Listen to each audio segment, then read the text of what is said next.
Ya estamos de regreso en el programa Hoy por Hoy de Campus TV. Estamos conversando esta tarde con el profesor Guillermo Schmeda.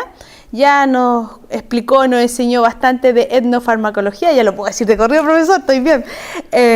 Pero ahora quiero que conversemos con él respecto a un tema que también está entre los temas que él domina y que me parece súper interesante, que tiene que ver con los alimentos y con el potencial de nuestro continente, con el potencial también de nuestro país y de América Latina, donde poco se conoce de plantas como el tomate, las papas, que vienen todas de aquí, y que existen muchas posibilidades de investigarlos, de conocer de sus potencialidades, de sus capacidades, y que la hemos exportado al mundo, mucha gente sin ni saber que vienen de acá, ¿por cierto, profesor?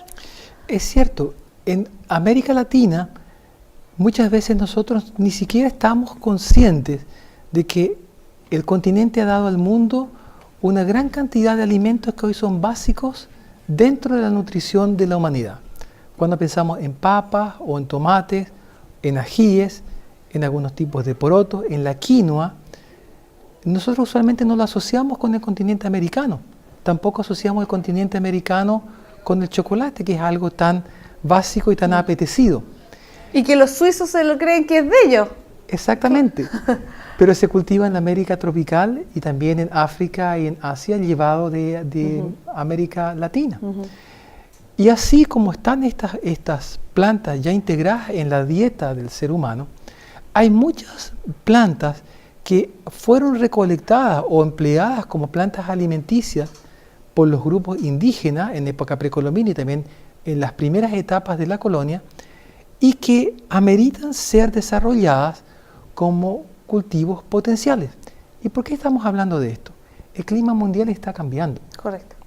Y al mismo tiempo que está cambiando el clima, nosotros vamos a necesitar plantas que estén más adaptadas a la falta de agua. Y si nosotros vemos lo que ocurría en el norte de lo que hoy se llama Chile, hay una serie de árboles pertenecientes al género Prosopis, son los algarrobos, las vainas de los cuales se empleaban como alimentos desde épocas que el ser humano llegó a estas tierras. Hoy en día hay en provincias de Argentina donde la harina de las vainas de algarrobo se usa para preparar pan. Y sin embargo en Chile esto es muy poco conocido. Claro que sí. Y ahí hay toda una posibilidad de investigación, de aplicación, de desarrollo de productos. Eso está también relacionado con las tradiciones locales. Correcto.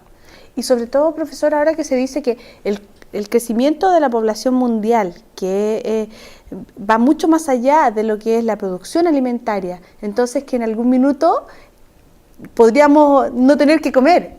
Y si exploramos otros usos de otros alimentos, ese problema tal vez podría alargarse un poco en el tiempo, quiero decir, no resolverlo. ¿Cree usted que eso es posible?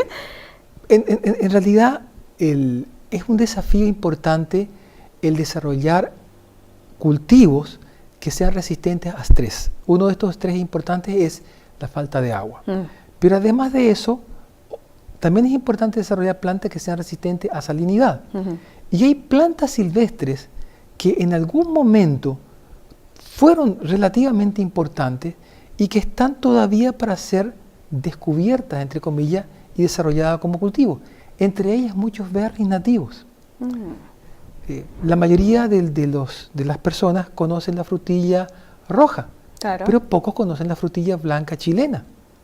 Y ese es todo un recurso fitogenético del país que está siendo desarrollado en la Universidad de Talca y que creo que va a dar mucho que hablar al mundo. Volviendo, profesor, a lo de los productos nativos que la gente no sabe. Uno cuando va a Chiloé, sobre todo se encuentra con una gran cantidad de variedad de papas y hay de todos colores, de distintas formas. Algunos ni siquiera parecen papas, más bien parecen raíces de árboles.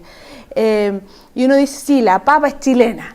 ¿Es chilena o es más bien dicho latinoamericana?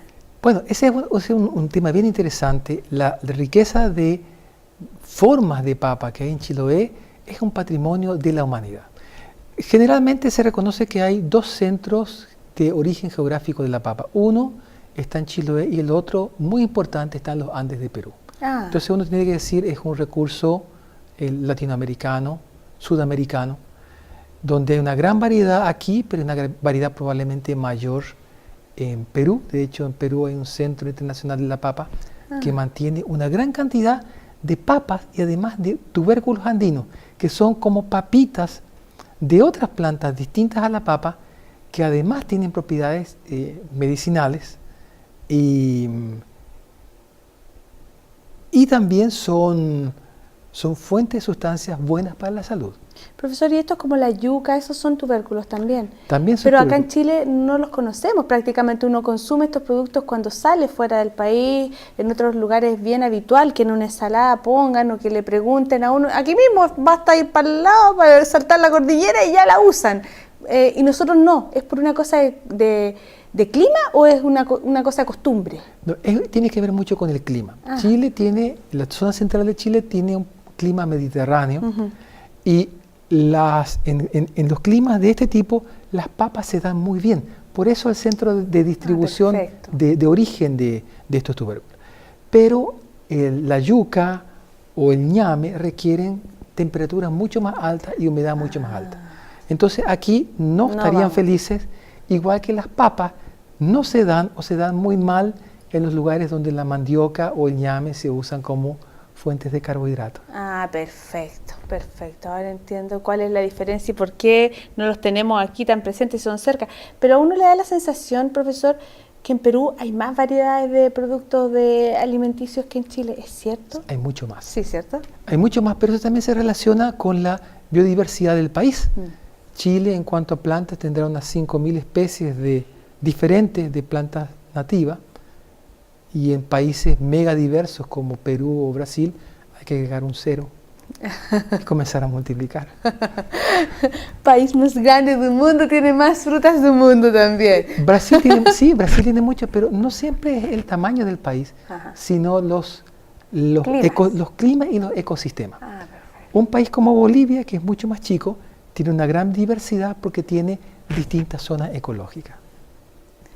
Bueno, vamos a ir a una pausa, un segundo, no se distraigan mucho, si van a moverse háganlo muy rápidamente porque tenemos un interesante entrevistado hoy por hoy en Campus TV.